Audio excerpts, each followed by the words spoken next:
Chers amis, content de vous retrouver et d'aborder avec vous l'ouverture du 6e sceau. Là, nous allons changer un petit peu de décor et vous allez vous en rendre compte, nous changeons de temps. Mais lisons ensemble ce texte. Il s'agit de la fin du chapitre 6 d'Apocalypse, à partir du verset 12.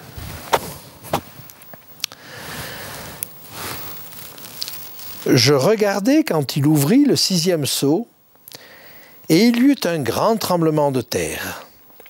Le soleil devint noir comme un sac de crin, la lune entière devint comme du sang, et les étoiles du ciel tombèrent sur la terre, comme lorsqu'un figuier secoué par un vent violent jette ses figues vertes.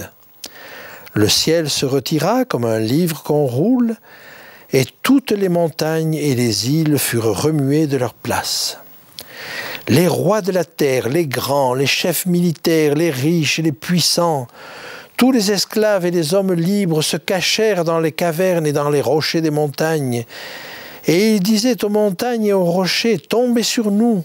et cachez-nous devant la face de celui qui est assis sur le trône et devant la colère de l'agneau. Car le grand jour de sa colère est venu, et qui peut subsister? Voilà un texte impressionnant et qui a parfois été interprété comme le retour de Jésus. Mais je crois qu'il nous faut regarder ce texte d'un petit peu plus près. Et en réalité, une fois encore, c'est en regardant les textes parallèles que nous allons comprendre ce qui se passe et que nous allons trouver des explications à ce qui se passe. Alors, l'élément que je vais regarder de plus près, c'est la notion de lune rouge comme du sang. Ce texte nous donne là un renseignement qui est extrêmement précieux parce que les textes qui nous parlent d'obscurcissement de soleil et d'obscurcissement de la lune sont extrêmement nombreux, alors que les textes qui nous parlent d'obscurcissement de soleil et d'une lune rouge comme le sang, ceux-là sont rares. Alors, lisons quelques-uns de ces textes-là.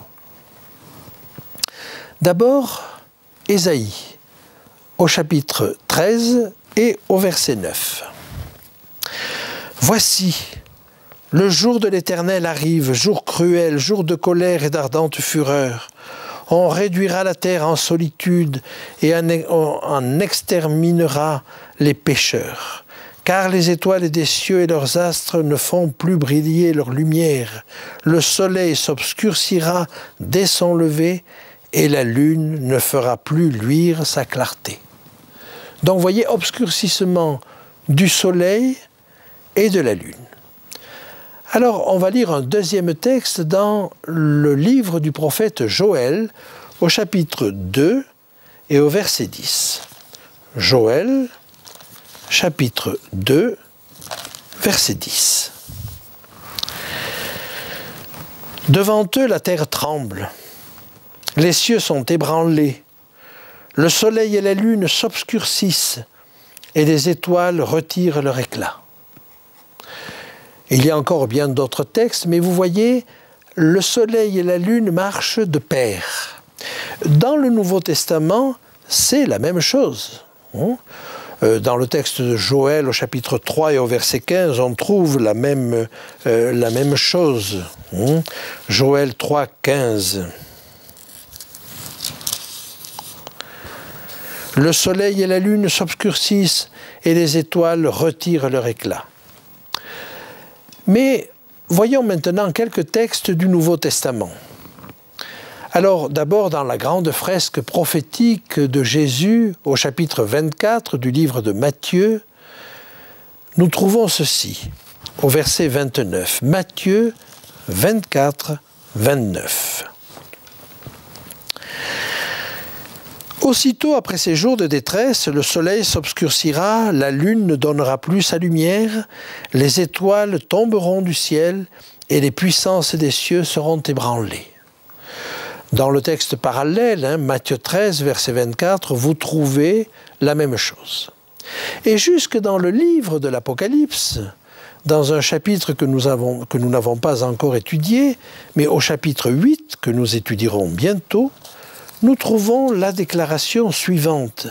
Apocalypse 8, 12.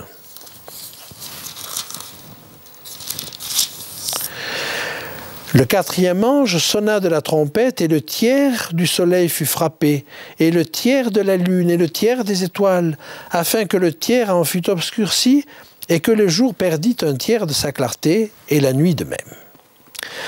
Après vous avoir montré tous ces textes qui nous parlent de l'obscurcissement du soleil et de la lune, j'aimerais maintenant vous parler de deux textes qui font exception. Alors, ces deux textes sont, le texte que nous venons de lire dans Apocalypse 6, le texte que nous étudions, et puis un autre texte qui se trouve dans Joël, dans le livre du prophète Joël, au chapitre 2, et à partir du verset 28. Dans certaines versions, ce passage, cette fin du chapitre 2, est isolé et forme le chapitre 3, et dans ce cas, le livre de Joël a 4 chapitres. Mais retenons la numérotation que nous avons ici. Donc, nous allons lire le texte de Joël au chapitre 2 et au verset 28. Après cela, je répandrai mon esprit sur toute chair. Vos fils et vos filles prophétiseront, vos vieillards auront des songes et vos jeunes gens des visions. Même sur les serviteurs et sur les servantes, dans ces jours-là, je répandrai mon esprit. Je ferai paraître des prodiges dans les cieux et sur la terre, du sang, du feu, des colonnes de fumée. Le soleil se changera en ténèbres et la lune en sang, avant l'arrivée du jour de l'Éternel, de ce jour grand et terrible. Alors quiconque invoquera le nom de l'Éternel sera sauvé. Le salut sera sur la montagne de Sion et à Jérusalem, comme a dit l'Éternel, et parmi les réchappés que l'Éternel appellera. Voilà un texte extrêmement intéressant et qui va nous aider dans la compréhension de l'Apocalypse, à la fois sur la fin du chapitre 6, sur le chapitre 7 et sur le début du chapitre 8. D'abord, il nous donne des indices chronologiques. Il nous dit que cela va arriver avant le jour de l'Éternel. Et c'est bien normal. Au fond, que nous décrit ce texte? On pourrait le diviser en 3 parties. La première partie, les versets 28 et 29, nous décrivent ce phénomène extraordinaire qui est la pluie de l'Esprit. L'Esprit de Dieu va saisir le peuple de Dieu, et tout le peuple de Dieu. Les personnes âgées, les jeunes, ceux qui sont en activité, toutes les couches sociales, les patrons, mais les serviteurs, les servantes, tous. Il y a là un phénomène extrêmement curieux et dont vous conviendrez avec moi qu'il n'a pas encore eu lieu. Toutefois, on en a eu une petite image. Et cette image, c'est cette première partie, cet accomplissement partiel de la prophétie, c'est Pierre qui l'a observé et qui a très bien compris qu'il pouvait citer le texte de Joël à cette occasion-là. Et cette occasion, c'était la Pentecôte. Et je vous invite à lire avec moi dans le 2e chapitre des Actes ce qui se passa à ce moment-là. Actes au chapitre 2. Le jour de la Pentecôte, ils étaient tous ensemble dans le même lieu. Tout à coup, il vint du ciel un bruit, comme celui d'un vent impétueux, et il remplit toute la maison où ils étaient assis. Des langues semblables à des langues de feu leur apparurent, séparées les unes des autres, et se posèrent sur chacun d'eux. Et ils furent tous remplis du Saint-Esprit. Et ils se mirent à parler en d'autres langues, selon que l'Esprit leur donnait de s'exprimer. Or il y avait en ces jours à Jérusalem des Juifs, hommes pieux, de toutes les nations qui sont sous le ciel. Au bruit qui eut lieu, la multitude accourut. Et elle fut confondue, parce que chacun les entendait parler dans sa propre langue. Ils étaient tous dans l'étonnement et la surprise, et ils se disaient les uns aux autres, « Mais voici ces gens qui parlent, ne sont-ils pas tous des Galiléens? Et comment les entendons-nous dans notre propre langue à chacun, dans notre langue maternelle ?» À ce moment-là, des bruits commencent à courir. Il est le matin, il est 9 heures du matin. Il n'est pas dans l'habitude des disciples d'abuser des boissons alcoolisées, mais les cancans commencent à circuler. Les gens jasent. Et l'on dit, ils ont bu, ils sont pleins de vin doux. Alors Pierre va devoir répondre à cette objection et dire très exactement ce qu'il en est. Verset 14. Alors Pierre, se présentant avec les 11, éleva la voix et leur parla en ces termes. « Hommes juifs, et vous tous qui séjournez à Jérusalem, sachez ceci et prêtez l'oreille à ma parole. Ces gens ne sont pas ivres comme vous le supposez, car c'est la 3e heure du jour. Mais c'est ici ce qui a été dit par le prophète Joël. Dans les derniers jours, dit Dieu, je répandrai mon esprit sur toute chair. Vos fils et vos filles prophétiseront, vos jeunes gens auront des visions, et vos vieillards des songes. Oui, sur mes serviteurs et sur mes servantes en ces jours-là, je répandrai de mon esprit, et ils prophétiseront. Je ferai paraître des prodiges en haut dans les cieux et des miracles en bas sur la terre, du sang, du feu, une vapeur de fumée. Le soleil se changera en ténèbres et la lune en sang, avant l'arrivée du jour du Seigneur, de ce jour grand et glorieux.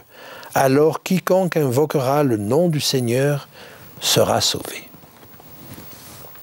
Pierre a très bien compris qu'il se trouvait devant ce phénomène décrit par Joël. À une nuance près, la pluie de l'Esprit à ce moment-là a touché quelques personnes, quelques dizaines de personnes, peut-être 70, peut-être 100, peut-être 120, mais un nombre limité. Néanmoins, un nombre important des disciples à cette époque-là. Or, le texte de Joël nous dit qu'il s'agit en réalité de saisir tout le peuple de Dieu. Et il nous dit que c'est peu avant le jour du Seigneur.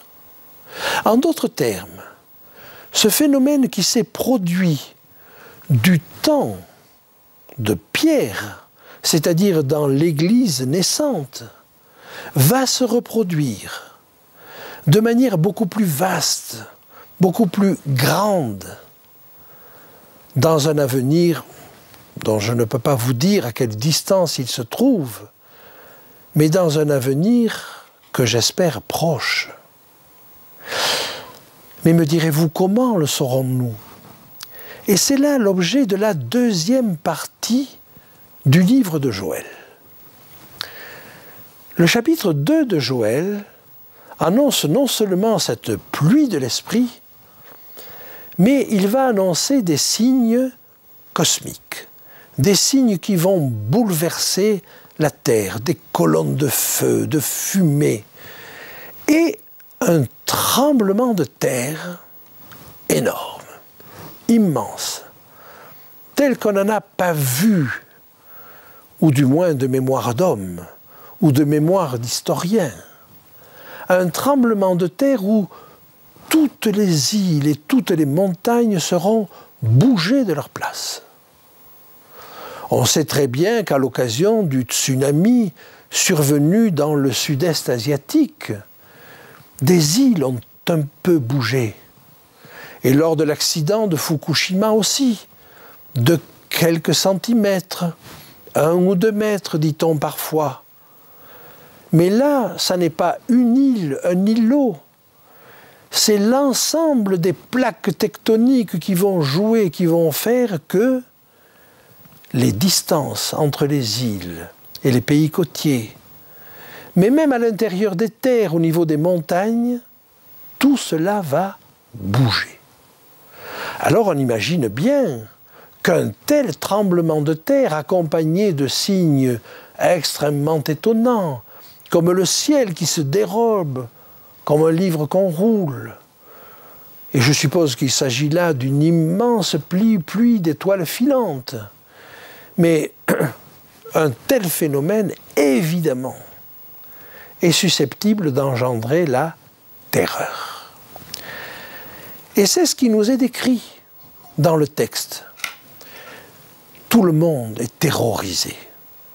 Les grands, les petits, les chefs militaires, les hommes libres, les esclaves, tous se cachent dans les rochers des montagnes et dans les cavernes, comme si les abris anti-atomiques qu'ils peuvent construire ne suffisaient pas, ou peut-être désigne-t-on ainsi les abris qu'ils ont cherché à construire.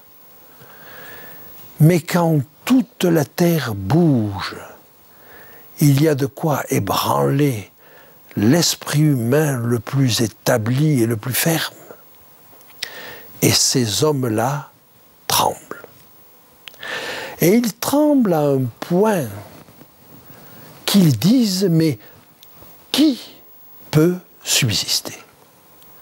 Et manifestement, dans cette question, il y a toute l'angoisse de ces hommes, et ils n'attendent pas de réponse, parce que pour eux, la réponse est évidente, personne ne peut subsister. Et Joël, le livre de Joël, dans sa dernière partie, va nous donner une réponse. Et j'aimerais la relire avec vous. Il s'agit du verset 32 du texte du prophète Joël au chapitre 2. Dernier verset. « Alors, quiconque invoquera le nom de l'Éternel sera sauvé. Le salut est sur la montagne de Sion et à Jérusalem, comme a dit l'Éternel. Et parmi les réchappés que l'Éternel appellera. » Plusieurs indications dans ce verset. Il y aura des réchappés. Il y a un reste là qui va subsister. Et non seulement il va subsister, mais il est sur la montagne de Sion. Ah, la montagne de Sion, c'est encore une métaphore. La montagne de Sion est normalement située à Jérusalem, mais il y a eu plusieurs localisations qui ont été avancées. Là n'est pas le point important. Parce que si nous nous reportons à l'Apocalypse, au chapitre 14 et au verset 1er, nous voyons qui est sur la montagne de Sion. Je regardais, et voici l'agneau se tenait sur la montagne de Sion, et avec lui 144 000 personnes qui avaient son nom et le nom de son père écrit sur leur front. Voilà les rescapés, voilà les survivants. Ils nous sont présentés dans le texte d'Apocalypse 14 comme des prémices. Vous savez, la moisson n'est pas encore là, mais quelques grains, quelques épis ont déjà mûri. Ils sont déjà mûrs et prêts à être moissonnés. Alors c'est ce groupe-là qui est un peu en avance sur les autres. C'est ce groupe-là, des 144 000, dont nous verrons la définition bientôt. C'est ce groupe-là qui fait partie des rescapés. Et si l'on comprend que ce sont ceux qui sont sur la montagne de Sion, ce sont les mêmes qui ont reçu cette pluie de l'Esprit. Et donc, voyez, ce qui apparaît pour les uns comme une fin imminente qui peut subsister, est en réalité pour le peuple de Dieu un début. Ce démarrage, ces 144 000, ce peuple qui reçoit la pluie de l'arrière-saison, ce peuple-là, c'est celui qui va subsister. Et pourquoi reçoit-il la pluie de l'arrière-saison, cette pluie de l'Esprit? C'est parce qu'il a le même rôle que ceux de la Pentecôte du temps de Pierre. Il s'agissait d'annoncer à tout le peuple la bonne nouvelle de l'Évangile. Eh bien, je vous invite, lors de notre prochain entretien, à regarder à ces 144 000 et à vous préparer à en faire partie.